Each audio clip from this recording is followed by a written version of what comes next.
ये बोलते हैं रीस्टार्ट रीस्टार्ट रीस्टार्ट। फिल्में बनाने शुरू कर दिए ये लोग और माइंड वॉश करके बच्चों को। अरे पहले जानो जो कौन यूपीएससी की तैयारी करना चाहता है कौन नहीं। मैं आपको बता दूं, मेरे से डिबेट करा दो विकास विकृति का, खान बाबा का, अवधोचा का, मैं उनको धो के रख दूंगा, डिबेट करा दूं। बड़े लेवल का एक प्लान बनाकर सब लोग साथ में आओ और जब तक बैठेंगे हम जो लोग, जब तक सुरक्षा कि जो भी मानक होता है पूरा न कर दिया जाए। और रील्स देखते हैं, रील्स में गुरुजी क्या बोलते हैं, कुछ ना होगा तजुर्बा होगा। अरे तजुर्बा ने तुम लोग मौत दे रहा है। जब तक जो मानक का स्टैंडर्ड है जब तक पूरा नहीं हो जाता, खासकर आपको पता होगा कि एक कोचिंग माफियाओं और सरकार शासन की सारी तंत्रों का मिली भगत होती है तभी ये चलता है। अब ये बताइए, इसमें हम लोग मेंटरशिप में अंदर बैठते थे, 10 फुट नीचे का मंदिर, इसमें क्लास चलती है, इसमें लाइब्रेरी चलती है और सारी इनकी क्लासेस लाइब्रेरी अंदर चलती है।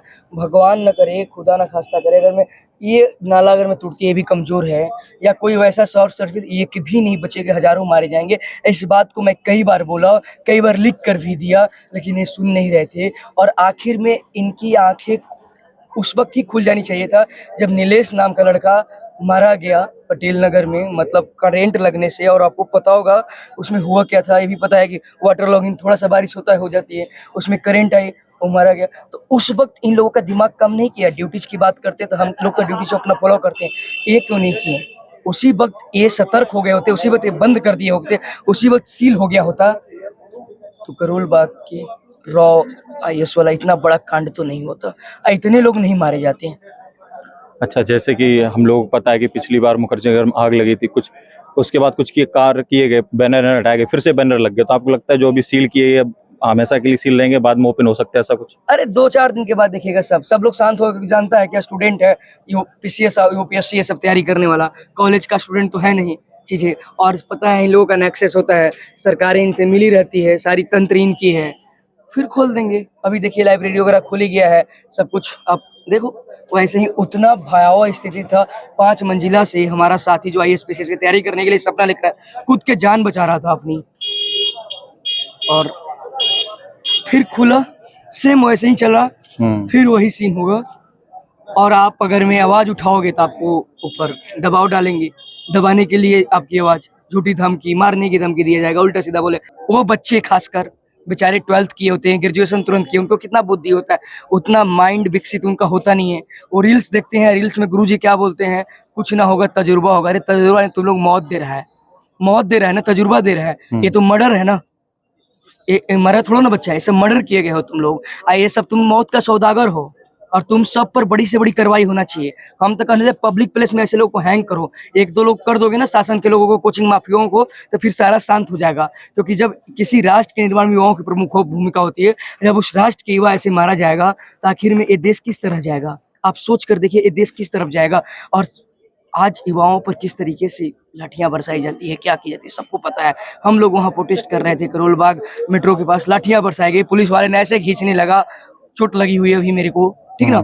ऑनेस्टली रियलिटी ये है कि इनकी सारी एक दूसरे से इनकी नेक्सस होती है, ये मिल के चलाते हैं और एक्सप्लॉइट करते हैं। और इनको पता है आजकल युवा भी बड़ा डायलेमा में रहता है, भटका रहता है, कभी उस विंग से, कभी उस विंग से, उस पार्टी में। जबकि युवा अपने आप में एक वायु है, अपने आप में एक एनर्जी है, अपने आप में एक विंग है, और वो विंग अपने आप को पहचानता नहीं है। और कुछ युवा अक्सर अपने आप में, हाँ ठीक है हम थोड़ा मरे हैं, हमारा भाई थोड़ा मरा है, हमारे घर के थोड़ा मरे हैं, फिर 1-2 दिन आक्रोश होगा, फिर शांत हो जाएगा, फिर उसी में ढल जाएगा। हम पूरी राष्ट्र की युवाओं से अपील करते हैं, एक बड़े लेवल का आंदोलन, भूख हड़ताल के लिए मैं खुद जा रहा हूँ, बड़े लेवल का एक प्लान बनाकर सब लोग साथ में आओ। और जब तक बैठेंगे हम जो लोग, जब तक सुरक्षा के जो भी मानक होता है पूरा न कर दिया जाए सरकार के द्वारा, कोचिंग माफियाओं के द्वारा, तब तक हम हटेंगे नहीं, डटे रहेंगे।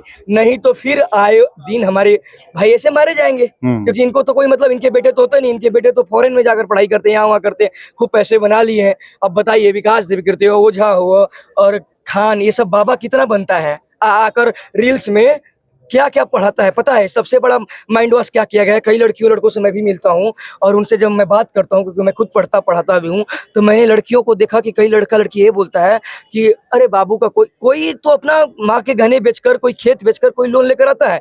तो भाई हम पूछते हैं कि नहीं बना तो, अरे नहीं बना तो उसको पटाएंगे ना, वो बन जाएगी ना, ये जानते हैं डायलॉग किसने दिया था? किसने दिया? तू ना तो ओ सही, ओ ना तो ओ सही, इस और कुछ नहीं तो तजुर्बा होगा, यही सब ज्ञान दिया तो लड़का लड़की के माइंड में क्या चला गया, और रील्स दिख रहा है कि अगर हम नहीं बन पाएंगे तो वो बन जाएगा, और उसको लगता है वो बनेगी, 2-3 महीना तक एक कच चलता है, एक दूसरे से प्यार मोहब्बत, फिर लगता है कि हमें तो कोई जाने ना, फिर दूसरा पकड़ता है, और ये चीजें युवा को बर्बाद कर रहा है। ये ज्ञान देने वाले हमारे रील वाले गुरु लोग हैं, तब तो इतना भीड़ लग रही है, इसीलिए रूम का रेंट बढ़ जाता है, इसीलिए कोई सुरक्षा का चीजें नहीं रहता है। ठीक है, आ रहा है भीड़ बकरी जैसा आ रहा है, कोचिंग में 2-2 हजार लोगों को बैठा दे रहा है, ठीक है चल रहा है, नहीं तो ऐसे क्यों होता? आप ही सोचिए, हम तो ड्यूटीज अपना फॉलो कर रहे हैं, ये लोग ड्यूटीज कहाँ फॉलो कर रहे हैं? कौन सी इनकी अकाउंटेबिलिटी नहीं है? अरे ये जो मास्टर रील्स बनाकर आज फेमस हुए हैं, ये पढ़ाई वढ़ाई से इनका मतलब नहीं है। 2-4 साल से कहाँ क्लास ले रहा है विकास दिव्यकीर्ति, चाहे कौन हो ले रहा है, बताइए आप ही। नहीं। अगर मैं आपको बता दूं, मेरे से डिबेट करा दो विकास दिव्यकीर्ति का, खान बाबा का, अवध ओझा का, मैं उनको धो के रख दूंगा, डिबेट करा दो। अगर मैं आप लोग मीडिया चौथा स्तंभ होना करा दो, मैं बोलता हूँ ये लोग क्लास कब लेता है? क्लास लेता है, छोटी छोटी रील बनाता है और बच्चा माइंड वॉश करके बुला लेता है, बाबा बन रखा है, आईएएस बनाएंगे। अगर मैं कोई बन जाएगा आईएएस, मेरे साथ कहीं कई फ्रेंड था बना, उसको ऐसे दिखाया जाएगा, ऐसे उसको लगता है कि बॉर्डर पर कोई जंग वंग जीत कर आया है, कोई बड़ा सा जंग जीतकर, ये पाकिस्तान और भारत वाला जंग जीत कर आया। अरे तू आईएएस बना है किताब पढ़ के, अच्छी बात है, अब तुम बन गया है, 2-4 साल 5 साल सिस्टम में जाकर काम करो। जब अच्छा काम करोगे पूरा देश सैल्यूट करेगा, पूरा देश सम्मान करेगा। ये बड़का बड़का होर्डिंग बैनर मीडिया आप लोगों को ला कर दिखाकर रील बनाकर और लंबी लंबी लाइन लगवाते हो, एंट्री करवाते हो, लगता है कि क्या कौन सा बड़ा बॉलीवुड का हीरो है, क्या है समझ में नहीं आता है। हाँ, वो भी फर्जी आईएएस कई लोगों को बना रहे हो, कोई हैंडीकैप्ड बना रहा है, कोई फर्जी डब्ल्यू सर्टिफिकेट बना रहा है, कोई ओबीसी का फर्जी सर्टिफिकेट, कोई एससी एसटी का फर्जी आईएएस बन रहा है। सब आपने देखा, वो फर्जी आईएएस छुप ही जा रहा है।